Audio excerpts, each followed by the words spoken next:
ایک دفعہ کا ذکر ہے کہ ایک انجینئر بلڈنگ کے 10ویں منزل پر کام کرتا تھا اور مزدور بلڈنگ کے نیچے اپنے کام میں مصروف تھا۔ انجینئر کو مزدور سے کام ہوا تو بہت زیادہ اس کو آواز دی، لیکن اس نے نہیں سنی۔ تو انجینئر نے جیب سے $10 کا نوٹ نکالا اور نیچے پھینکا تاکہ مزدور اوپر کی طرف دیکھے، لیکن مزدور نے نوٹ اٹھا کر جیب میں ڈالا اور اوپر دیکھے بغیر اپنے کام میں مصروف ہو گیا۔ دوسری مرتبہ انجینئر نے $50 کا نوٹ نکالا اور نیچے پھینکا کہ شاید اب کی بار مزدور اوپر کی طرف دیکھے، لیکن مزدور نے پھر سے اوپر دیکھے بغیر نوٹ جیب میں ڈال دیا۔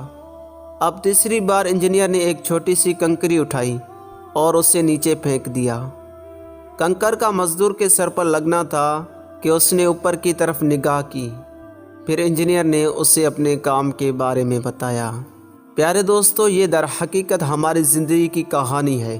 ہمارا مہربان اللہ ہم پر ہمیشہ نعمتوں کی بارش کرتا ہے کہ شاید ہم سر اٹھا کر اللہ تعالیٰ کا شکر ادا کریں اور اللہ کا حکم سنیں، مگر اس طرح ہم اللہ کا حکم نہیں سنتے۔ لیکن جو ہی کوئی چھوٹی سی مشکل، پریشانی یا مصیبت ہماری زندگی میں آتی ہے تو ہم فوراً اس ذات کی طرف متوجہ ہوتے ہیں۔ ہمیں صرف مشکلات میں اللہ یاد آتا ہے۔ بس ہمیں چاہیے کہ ہر وقت جب بھی اللہ تعالیٰ کی طرف سے کوئی نعمت پہنچے تو فوراً شکریہ ادا کریں۔ شکریہ ادا کرنے کے لیے اور اللہ کے حکم پر عمل کرنے کے لیے سر پر پتھر لگنے کی ضرورت نہیں ہونی چاہیے۔ اللہ کی نعمتوں کا شکر بجا لاؤ، کیونکہ ناشکری اس کی نعمتوں سے محروم کر دیتی ہے۔